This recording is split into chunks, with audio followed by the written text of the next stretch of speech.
출애굽기 5장. 모세와 아론은 백성에게 이야기를 다 하고 나서 파라오에게 가서 말했습니다. 이스라엘의 하나님이신 여호와께서 이렇게 말씀하셨습니다. 내 백성을 내보내서 광야에서 나에게 절기를 지킬 수 있게 하여라. 하지만 파라오가 말했습니다. 여호와가 누구냐? 여호와가 누구길래 내가 그의 말을 듣고 이스라엘 백성을 내보내야 하느냐? 나는 여호와를 알지 못한다. 나는 이스라엘 백성을 보낼 수 없다. 그러자 모세와 아론이 말했습니다. 히브리 사람들의 하나님께서 우리에게 나타나셨습니다. 그러니 우리를 3일 길쯤 광야로 나가게 해주십시오. 그곳에서 우리의 하나님이신 여호와께 제사를 드리겠습니다. 그렇게 하지 않으면 여호와께서 우리를 병으로 죽게 하시거나 칼로 치실 것입니다. 그러나 이집트 왕이 모세와 아론에게 말했습니다. 모세와 아론아, 너희는 왜 백성을 데려가서 일을 못하게 하려고 하느냐? 가서 너희 일이나 하여라. 히브리 사람들은 이 땅에 수가 많아졌다. 그런데 너희는 그들의 일을 쉬게 하려고 하는구나.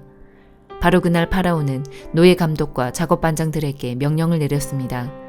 이제부터는 저 백성이 벽돌 만드는 데 쓸 짚을 그전처럼 주지 말고 백성들 스스로 짚을 모으게 하여라.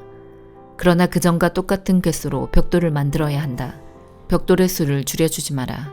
그렇게 해주면 게을러진다. 그들이 우리 하나님께 제물을 바칠 수 있게 해주십시오 라고 말하는 것도 다 게을러졌기 때문이다. 이 백성에게 더 힘든 일을 시켜라. 일하느라고 바빠서 모세의 거짓말을 귀담아 들을 틈이 없게 만들어라. 그리하여 노예 감독과 작업 반장들은 이스라엘 백성에게 가서 말했습니다. 파라오께서 이렇게 말씀하셨다. 이제부터는 너희에게 짚을 주지 않을 테니 가서 너희들 스스로 짚을 찾아라. 하지만 너희가 할 일의 양은 줄여주지 않겠다. 그리하여 백성들은 이집트 땅 사방으로 흩어져서 짚으로 쓸 마른 줄기를 찾아다녔습니다. 노예 감독들은 너희는 짚을 받았을 때와 똑같이 당일의 벽돌수를 채워야 한다라고 말하면서 계속해서 백성들을 몰아붙였습니다. 파라오의 노예 감독들은 이스라엘 사람들 중에서 작업 반장을 뽑았습니다. 노예 감독들은 그들에게 백성들이 하는 일에 대한 책임을 맡겼습니다. 노예 감독들은 작업 반장들을 때리면서 어찌하여 어제도 오늘도 이전처럼 벽돌 만드는 책임량을 채우지 못하느냐 하고 다그쳤습니다. 그러자 이스라엘의 작업 반장들이 파라오에게 나아가서 부르짖었습니다.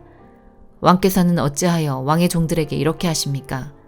어찌하여 집도 주지 않으면서 벽돌을 만들라고 하십니까? 보십시오. 왕의 종들은 얻어맞고 있습니다. 그러나 잘못은 왕의 백성에게 있습니다. 파라오가 대답했습니다. 너희들은 게으르다.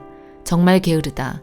너희가 일하기 싫으니까 이곳을 떠나 여호와께 제물을 바치러 가자고 그러는 것이다. 당장 돌아가서 일을 하여라. 너희에게는 짚을 주지 않겠다. 하지만 너희는 그전과 똑같은 수의 벽돌을 만들어야 한다. 이스라엘의 작업 반장들은 매일 그전과 똑같은 수의 벽돌을 만들어야 한다는 말을 듣고 이제 큰일 났구나 하고 생각했습니다. 그들은 파라오를 만나고 돌아가는 길에 모세와 아론을 만났습니다. 모세와 아론은 그들을 기다리고 있었습니다. 작업 반장들이 모세와 아론에게 말했습니다. 여호와께서 당신들을 내려다보시고 심판하시기를 바라오. 당신들 때문에 우리가 파라오와 그의 신하들에게 미움을 받고 있어. 당신들은 파라오와 그의 신하들이 우리를 죽이도록 그들의 손에 칼을 쥐어준 거나 다름이 없어. 그러자 모세가 다시 여호와께 와서 말했습니다. 주님, 어찌하여 주님의 백성에게 이런 고통을 주셨습니까? 도대체 무엇 때문에 저를 이곳에 보내셨습니까? 저는 파라오에게 가서 주님께서 말씀하라고 하신 대로 말했습니다. 하지만 그때부터 그는 백성을 더 괴롭히고 있습니다. 그런데도 주님께서는 백성을 구해주지 않고 계십니다. 누가복음 8장. 그 후에 예수님께서 여러 성과 마을을 두루다니시면서 하나님 나라에 관한 좋은 소식을 전하셨습니다. 12 제자들도 예수님과 함께 다녔습니다. 악한 영과 병에서 고침을 받은 몇몇 여자들도 함께 있었습니다. 이들은 7 귀신이 들렸던 막달라라고 하는 마리아와 헤롯의 신하인 구사의 아내 요한나와 수산나, 그리고 그 밖에 다른 여자들이 많이 있었습니다. 이들은 자신의 재산으로 예수님과 제자들을 섬겼습니다. 많은 사람들이 모여들고 여러 마을에서 온 사람들이 예수님께 나아오자 예수님께서 비유로 말씀하셨습니다. 씨를 뿌리는 사람이 씨를 뿌리러 나갔다. 그가 씨를 뿌렸는데 어떤 씨들은 길가에 떨어져 발에 밟히기도 했고 하늘의 새들이 와서 먹어버리기도 했다. 어떤 씨들은 바위 위에 떨어져 자라다가 물이 없어서 시들어 죽었다. 어떤 씨들은 가시덤불에 떨어져 가시덤불이 함께 자라서 자라지 못하게 했다. 어떤 씨들은 좋은 땅에 떨어져 자라나서 100배의 열매를 맺었다. 이 말씀을 마치시고 예수님께서 외치셨습니다. 들을 귀 있는 자는 들어라. 제자들이 이 비유가 무슨 뜻인지를 예수님께 물었습니다. 예수님께서 말씀하셨습니다. 너희에게는 하나님 나라의 비밀을 아는 것이 허락되었다. 그러나 다른 사람들에게는 비유로 말하였다. 이는 그들이 보아도 보지 못하고 들어도 깨닫지 못하게 하려는 것이다. 이 비유는 이것이다. 씨는 하나님의 말씀이다. 길가에 떨어진 것은 하나님의 말씀을 들었으나 마귀가 와서 그 마음에 있던 말씀을 빼앗아간 사람들이다. 이들은 믿지 못하여 구원을 받지 못한다. 바위 위에 떨어진 것은 하나님의 말씀을 듣고 기쁨으로 받지만 뿌리가 없는 사람들이다. 이들은 잠시 동안 믿으나 시험 받을 때에 넘어진다. 가시덤불에 떨어진 것은 말씀을 듣지만 살아가는 동안 재물에 대한 염려와 인생의 향락에 사로잡혀 열매를 맺는 데까지 자라지 못하는 사람들이다. 좋은 땅에 떨어진 것은 정직하고 선한 마음으로 하나님의 말씀을 듣고 그 말씀을 굳게 지켜서 좋은 열매를 맺는 사람들이다. 그 누구도 등불을 켜서 그것을 그릇으로 덮어두거나 침대 밑에 두지 않는다. 등불은 등잔 위에 놓아 들어오는 사람들이 그 빛을 보게 한다. 감추어진 것 중에 드러나지 않을 것이 없고 비밀 가운데 밝히 알려지지 않을 것이 없다. 그러므로 너희가 듣는 것을 조심하여라. 가진 사람은 더 많이 받을 것이고 가지지 못한 사람은 가졌다고 생각하는 것마저 빼앗길 것이다. 예수님의 어머니와 동생들이 예수님께 왔습니다. 그러나 많은 사람들 때문에 예수님께 가까이 갈 수 없었습니다. 어떤 사람이 예수님께 말씀드렸습니다. 선생님의 어머니와 동생들이 밖에 서서 선생님을 만나 뵙기 원하십니다. 예수님께서 사람들에게 대답하셨습니다. 내 어머니와 형제들은 하나님의 말씀을 듣고 그대로 행하는 사람들이다. 어느 날 예수님께서 제자들과 함께 배에 오르셨습니다. 예수님께서 말씀하셨습니다. 호수 건너편으로 가자. 그래서 그들이 떠났습니다. 가는 동안 예수님은 잠이 드셨고 사나운 바람이 호수로 불어닥쳤습니다. 배에 물이 가득 차서 위험에 빠졌습니다. 제자들이 예수님을 깨우며 선생님, 선생님, 우리가 죽습니다 라고 말했습니다. 그러자 예수님께서 일어나셔서 바람과 성난 파도를 꾸짖으셨습니다. 그러자 그 즉시 바람이 멈추고 호수가 다시 잔잔해졌습니다. 예수님께서 제자들에게 말씀하셨습니다. 너희의 믿음이 어디 있느냐? 제자들은 두렵고 놀라서 도대체 이분이 누구시길래 바람과 물에게 호령하시고 바람과 물이 이분에게 순종하는가라고 서로 말하였습니다. 예수님과 제자들은 갈릴리 건너편 거라사 사람들의 마을에 닿았습니다. 예수님께서 배에서 내리시니 그 마을에 사는 귀신 들린 사람이 예수님께 다가왔습니다. 그는 오랫동안 아무 옷도 입지 않았으며 집에서 살지도 않고 무덤에서 살고 있었습니다. 그는 예수님을 보고 소리를 지르며 예수님 앞에 엎드렸습니다. 그리고 큰 소리로 말했습니다. 가장 높으신 하나님의 아들이신 예수님, 당신이 저와 무슨 상관이 있습니까? 제발 저를 괴롭히지 마십시오.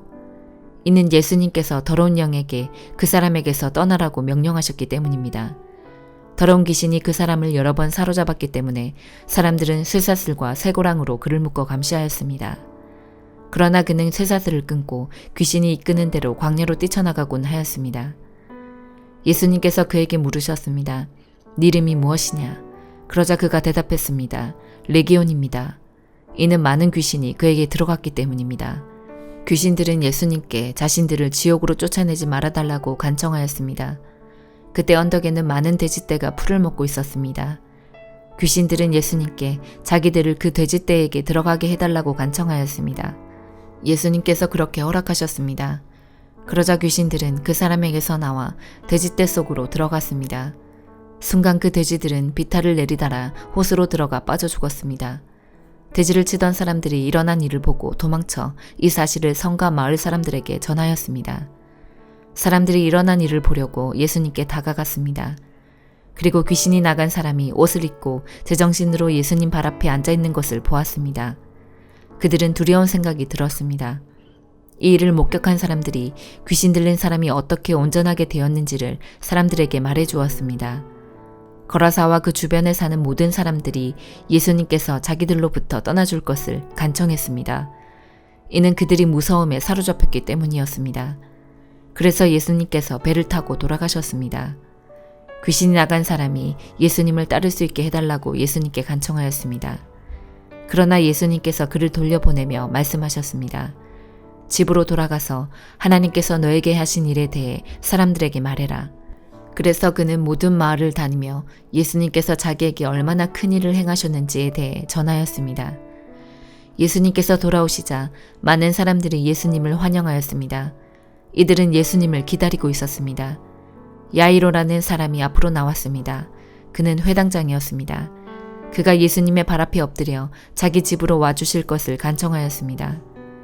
야이로에게는 12살 된 외동딸이 있었는데 그가 죽어가고 있었습니다. 예수님께서 야이로의 집으로 가시는데 많은 사람들이 예수님께 바짝 붙어서 밀어댔습니다. 그 중에는 12년 동안이나 혈루증을 앓고 있던 여자가 있었습니다. 의사에게 많은 돈을 썼지만 그 누구도 그 병을 고칠 수가 없었습니다. 그가 예수님 뒤로 와서 옷깃을 만졌습니다. 그러자 즉시 피가 그쳤습니다. 예수님께서 말씀하셨습니다. 누가 나를 만졌느냐? 사람들은 모두 만지지 않았다고 말하였습니다. 베드로가 말했습니다. 선생님, 많은 사람들이 애워싸면서 밀어대고 있습니다. 예수님께서 말씀하셨습니다. 누군가 나를 분명히 만졌다. 내게서 능력이 나간 것을 안다. 숨길 수 없다는 것을 안 그 여자는 떨며 나와 예수님 앞에 엎드렸습니다. 그리고 사람들 앞에서 왜 자기가 예수님을 만졌는지 또 어떻게 즉시 병이 나았는지를 말씀드렸습니다. 예수님께서 그에게 말씀하셨습니다. 딸아, 네 믿음이 너를 구원하였다. 평안히 가거라. 예수님의 말씀이 끝나기도 전에 회당장의 집에서 온 어떤 사람이 회당장에게 말했습니다. 따님이 죽었습니다. 그러니 선생님을 더 이상 괴롭히지 마십시오. 예수님께서 이 말을 들으시고 대답하셨습니다. 두려워하지 말고 믿기만 하여라. 그러면 살게 될 것이다. 그 집에 이르러 예수님께서는 베드로와 요한과 야고보 그리고 소녀의 아버지와 어머니 외에는 아무도 함께 들어가지 못하게 하셨습니다. 사람들이 소녀를 위해 슬피 울고 있었습니다. 예수님께서 울음을 그쳐라.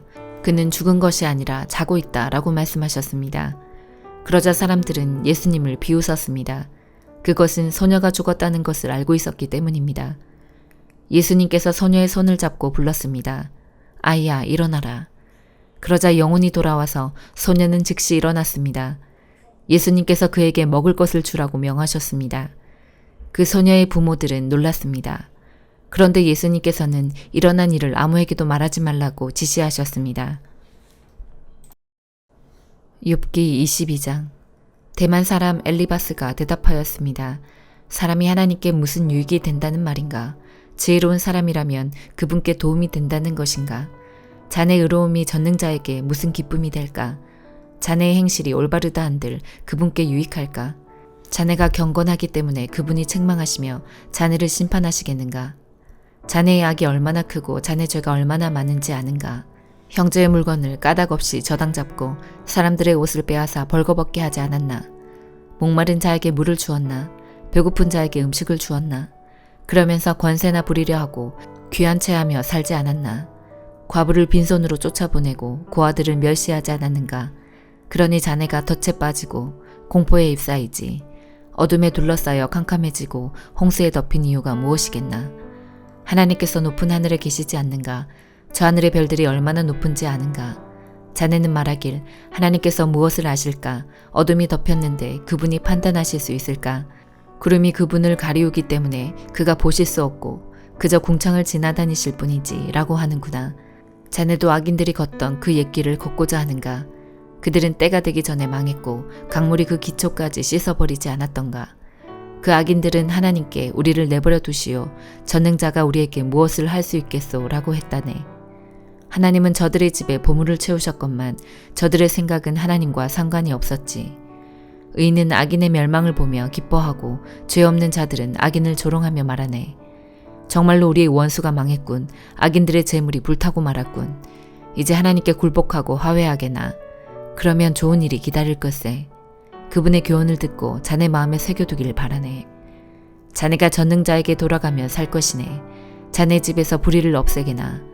자네의 보물을 던져버리고 정금을 냇가 바위에 던져버리게나. 그러면 전능자께서 자네의 금과 은이 되실 것일세. 그래야 자네가 전능자로 말미암아 즐거워할 수 있으며 자네가 서원한 것을 그분께 갚을 수 있을 걸세. 그래야 그분께서 자네의 기도에 응답하시고 자네가 그분 앞에 약속한 것을 지킬 수 있지 않겠나. 그러면 자네가 무슨 일을 하든지 형통하고 자네가 가는 길에 빛이 환히 비칠 것에 자네가 낮아진 사람에게 높이 될지어다 라고 말한다면 그분께서 높여주실 것이네. 자네 깨끗한 손으로 말미암아 죄인까지도 구원을 받을 것일세. 고린도전서 9장. 내가 자유인이 아니란 말입니까? 내가 사도가 아니란 말입니까? 내가 우리 주 예수님을 보지 못했단 말입니까? 여러분 자신이 내가 주님 안에서 일한 수고의 열매가 아닙니까? 내가 다른 사람들에게는 사도가 아닐지라도 여러분에게는 확실한 사도입니다. 왜냐하면 여러분이 주님 안에서 나의 사도직을 인정해 주었기 때문입니다. 나를 비판하는 사람들에게 나의 입장을 이렇게 밝힙니다.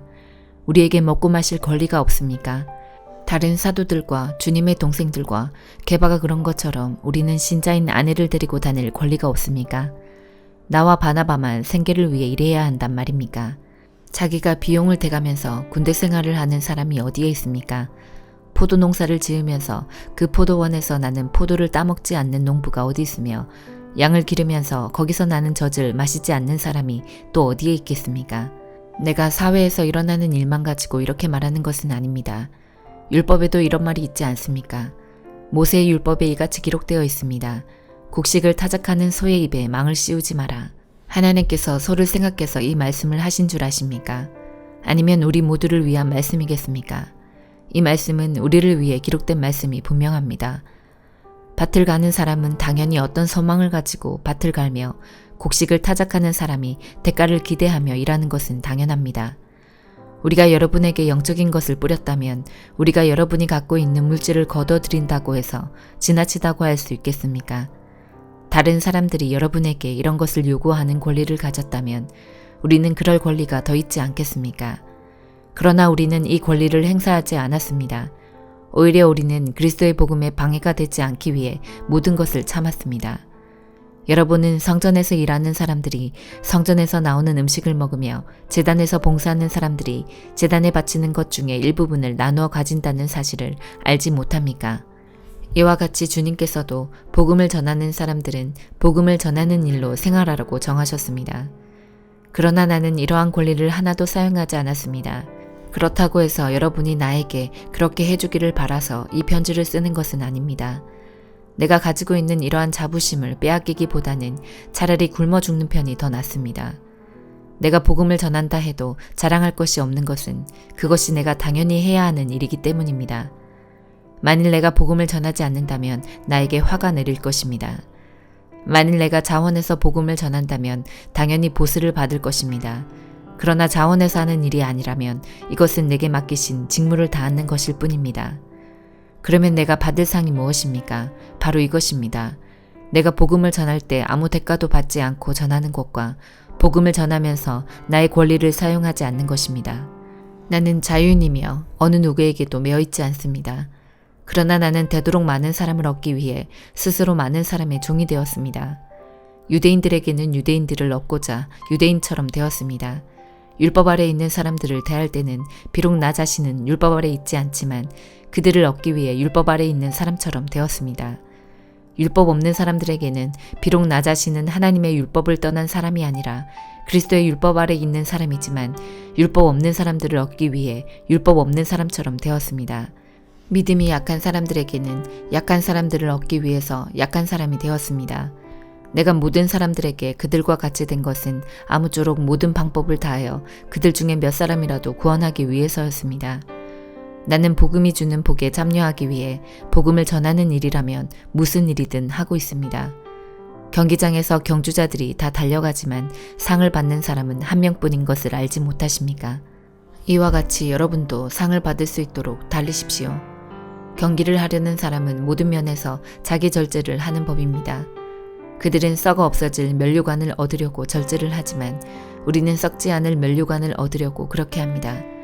이처럼 나는 목표가 없는 사람처럼 달리지 않습니다.